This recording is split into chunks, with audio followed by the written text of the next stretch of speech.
Oke, sebelumnya Assalamualaikum warahmatullahi wabarakatuh. Perkenalkan, nama saya Nadia Lina Iswanti dengan NIM 200631100138 dari kelas 5D Pendidikan Informatika. Video ini dibuat sebelumnya untuk memenuhi penugasan dari mata kuliah NLP. Nah, di sini saya ingin menjelaskan mengenai apa sih itu NLP, apa sih itu Natural Language Processing. Nah, oke, langsung saja ya. Jadi NLP ini merupakan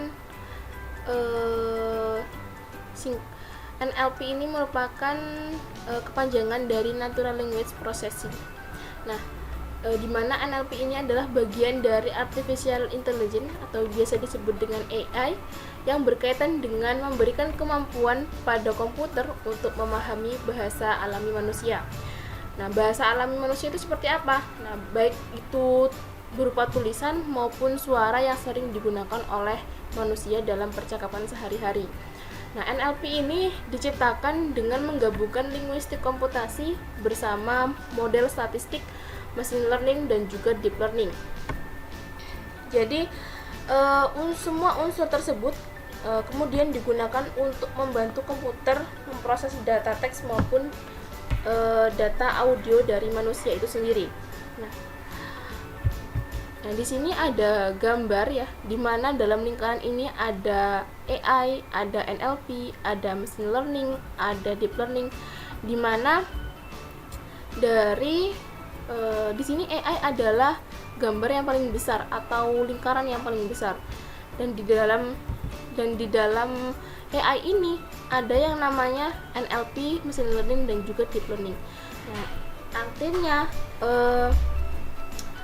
artinya bahwa NLP itu adalah masih ada di dalam AI atau bisa disebut dengan cabang ilmu dari AI. Begitupun pula dengan machine learning dan juga deep learning.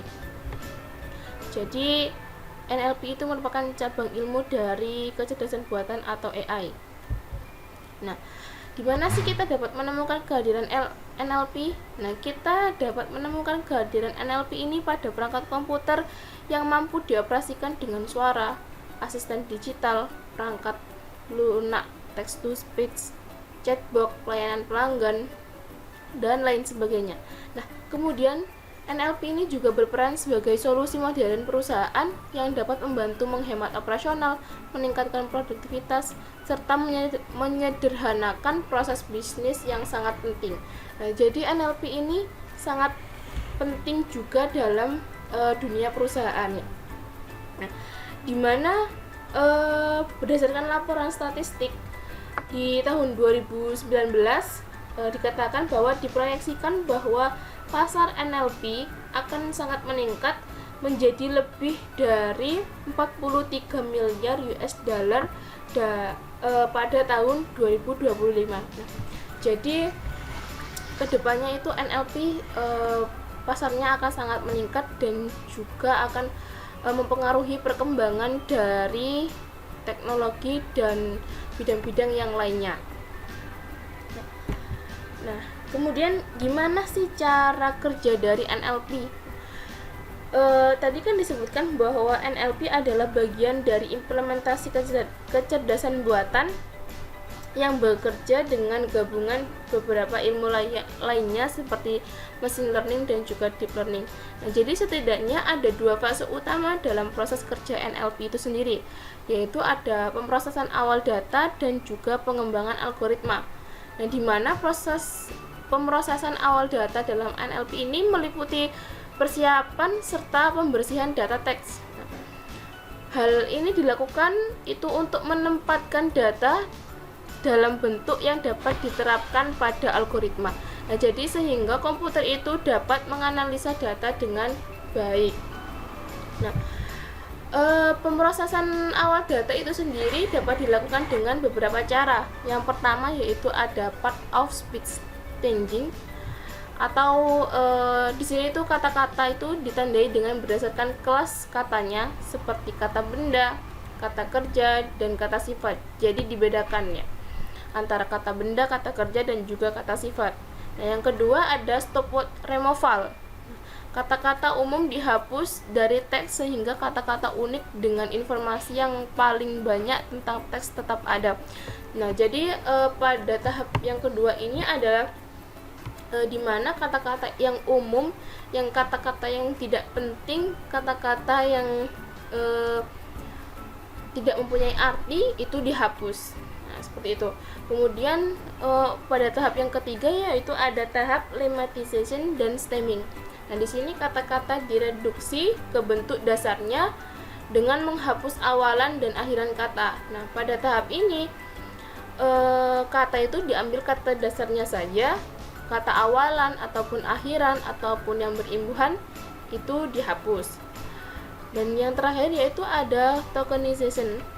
Nah, kata-kata ini dipecah menjadi unit yang lebih kecil untuk diproses. Jadi semisal dari kalimat yang panjang dipecah menjadi perkata atau kata-kata itu sendiri. Seperti dari kalimat saya makan roti menjadi saya makan dan roti gitu. Jadi dipecah menjadi perkata.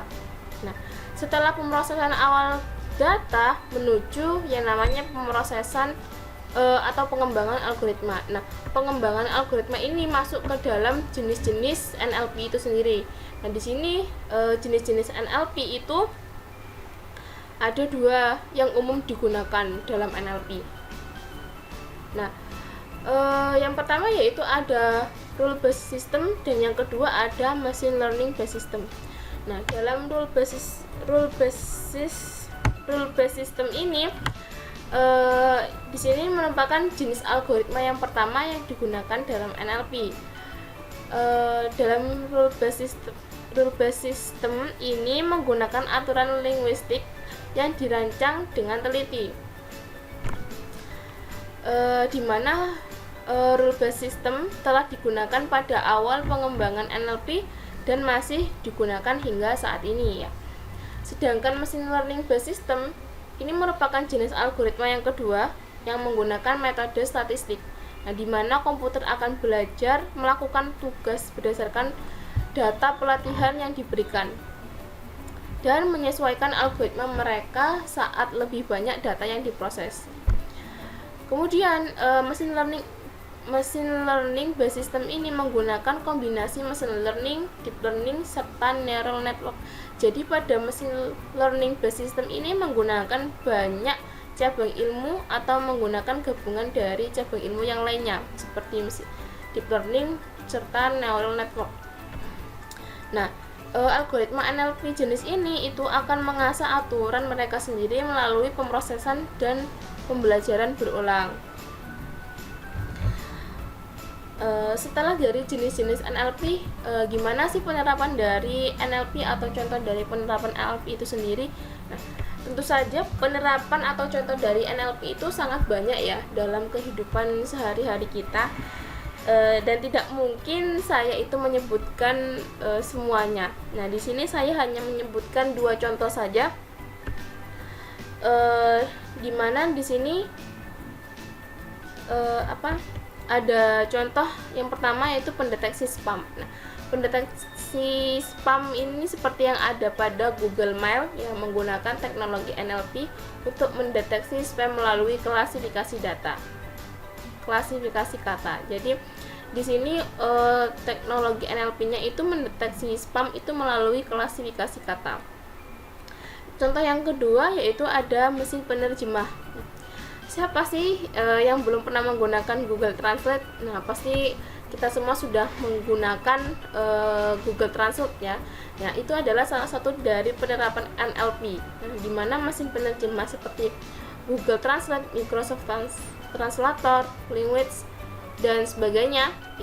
Nah, itu akan mempermudah kita dalam memahami tulisan asing dengan lebih cepat. Nah, itu salah satu penerapan dari NLP yang biasa kita gunakan sehari-hari ya. Mungkin itu saja sih yang dapat saya jelaskan mengenai gambaran secara umum apa itu NLP, cara kerjanya NLP itu bagaimana, kemudian dari jenis-jenis NLP itu sendiri sampai ke contoh penerapannya. Semoga penjelasan saya dapat bermanfaat. Kurang lebihnya mohon maaf. Saya akhiri. Wassalamualaikum warahmatullahi wabarakatuh. Terima kasih.